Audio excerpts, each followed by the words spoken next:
Bonjour à tous, bien-aimés. Je veux partager quelques pensées d'encouragement avec vous.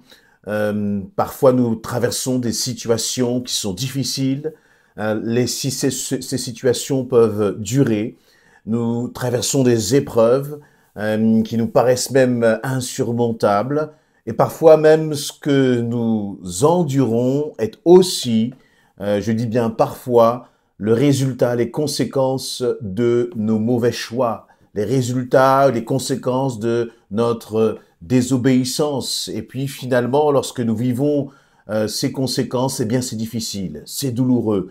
Parfois même, ça peut être l'inquiétude d'un père, d'une mère pour ses enfants. Ça peut être un ami, un frère, une sœur en Christ qui s'éloigne du Seigneur et vous voyez tout cela et vous êtes peut-être inquiet.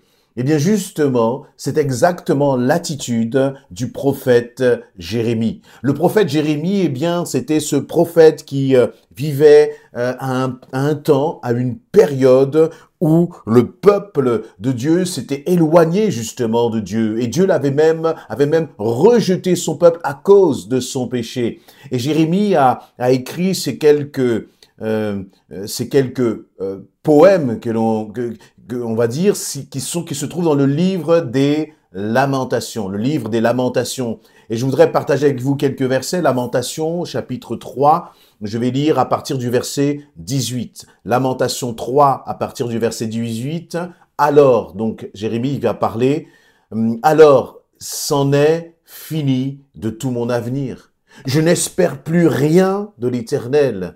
Oh, souviens-toi de ma misère, de ma souffrance, du poison, de l'absinthe dont je suis abreuvé. Sans cesse je m'en souviens et j'en suis abattu.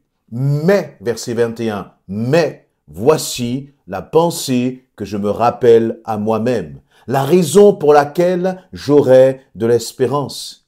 Car les bontés de l'Éternel ne sont pas à leur terme, et ses tendresses ne sont pas épuisées. Chaque matin, elles se renouvellent. Oui, ta fidélité est grande. J'ai dit, l'Éternel est mon bien, c'est pourquoi je compte sur lui. L'Éternel est plein de bonté pour ceux qui ont confiance en lui, pour ceux qui se tournent vers lui.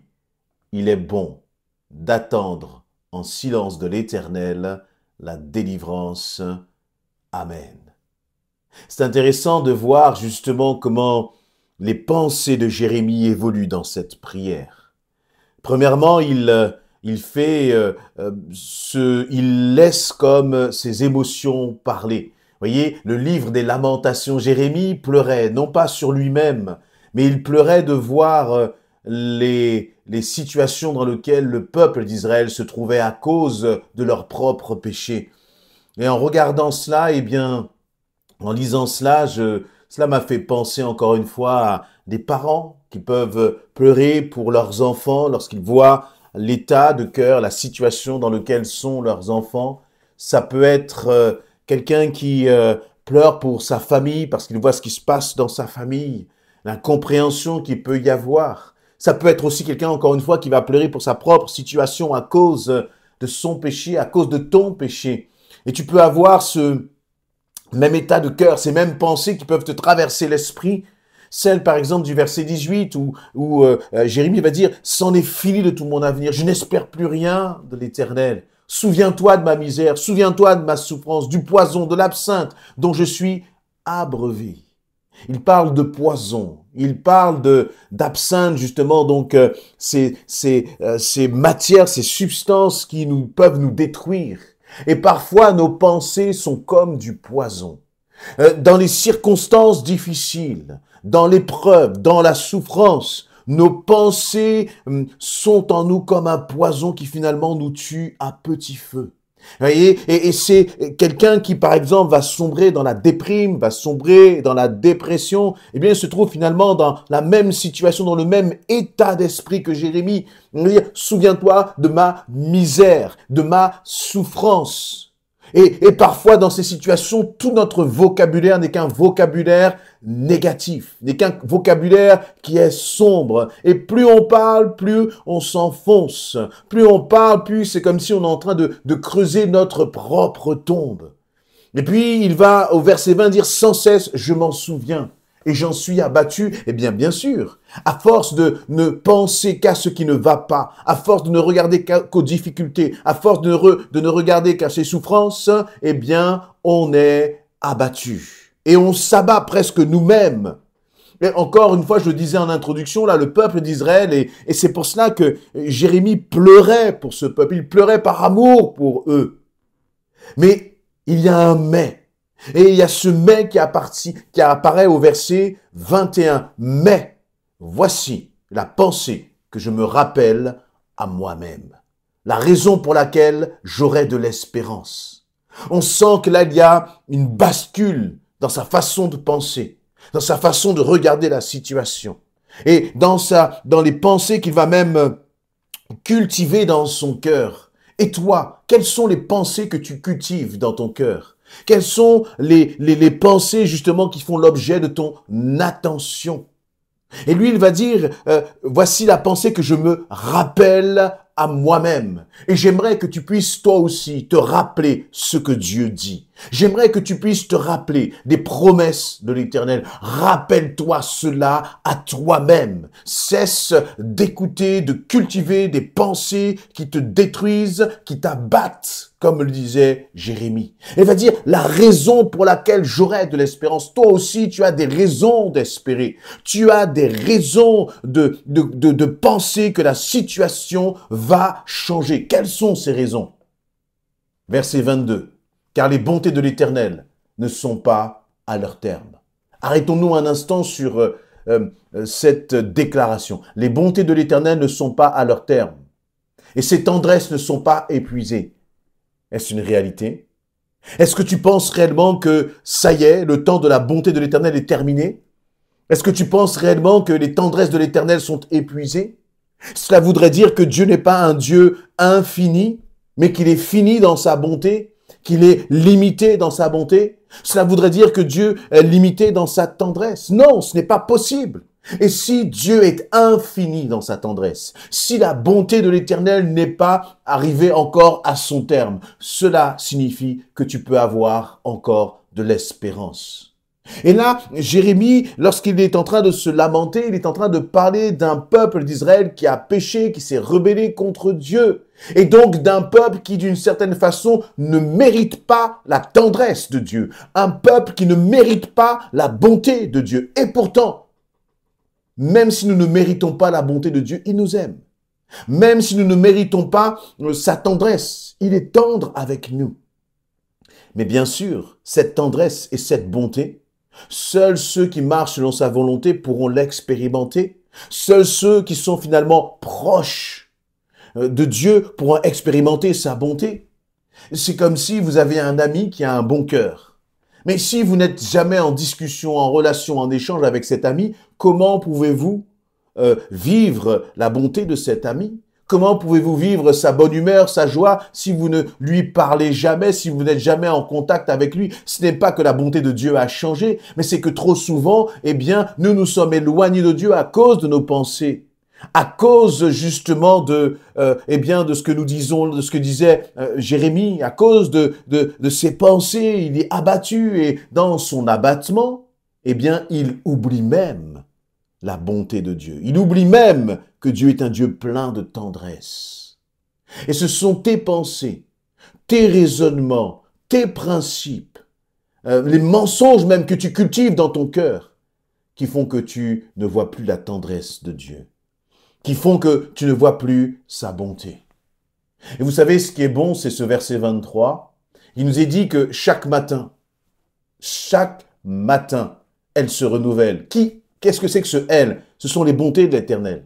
Ce sont ses tendresses. Tu te lèves le matin, la bonté de l'Éternel est là. Et ses tendresses se renouvellent. Tu te couches le soir, la bonté de l'Éternel est là. Et ses tendresses se renouvellent. La bonté de l'Éternel ne signifie pas qu'il n'y aura pas de difficultés, il n'y aura pas de combat, qu'il n'y aura pas de souffrance. Mais c'est au contraire, dans ces situations-là, que tu vas vivre les merveilles de la bonté de l'Éternel. Ce sont dans ces situations difficiles que tu vas vivre la grandeur de sa tendresse. Voyez, là, pendant que je suis en train de parler, j'ai comme l'image d'un enfant qui pleure. Et puis ses parents, son père, sa mère, le prennent dans leurs bras. Et c'est dans ce moment-là que justement l'enfant vit ce contraste entre sa situation difficile, entre sa peine de cœur et tout l'amour que son père ou sa mère vont lui apporter en le prenant dans ses bras. Et c'est dans cette situation douloureuse pour cet enfant qu'il va vivre la grandeur de cet amour de ses parents. Mais laissez-moi vous dire, c'est la même chose pour l'Éternel. C'est dans ce que tu es en train de traverser là maintenant, tout de suite, que tu peux vivre, que tu peux expérimenter toute la tendresse de l'Éternel. Et il dit, elles ne sont pas épuisées. Au contraire, elles se renouvellent. C'est-à-dire que chaque jour que tu te lèves, c'est une nouvelle comme expérience d'amour que tu peux vivre avec le Seigneur. Vous voyez, dans le cadre, par exemple, du couple, on peut se souvenir. Ah, mon mari, mon épouse, qui m'avait fait tel cadeau, à tel anniversaire, je m'en souviens encore. Oui, mais ça, c'est le passé, c'est ancien, et c'est très bien de s'en souvenir, c'est très bien de s'en rappeler. Mais ce qui est bon avec le Seigneur, c'est que c'est une nouvelle bonté, une nouvelle tendresse qu'il déverse sur toi chaque jour, chaque matin. Et le matin, c'est bon d'être, c'est bon de ressentir la présence de Dieu se déverser en nous parce que le matin, c'est le moment où tu te lèves pour attaquer une nouvelle journée, pour attaquer peut-être de nouvelles circonstances, de nouvelles épreuves, de nouvelles difficultés.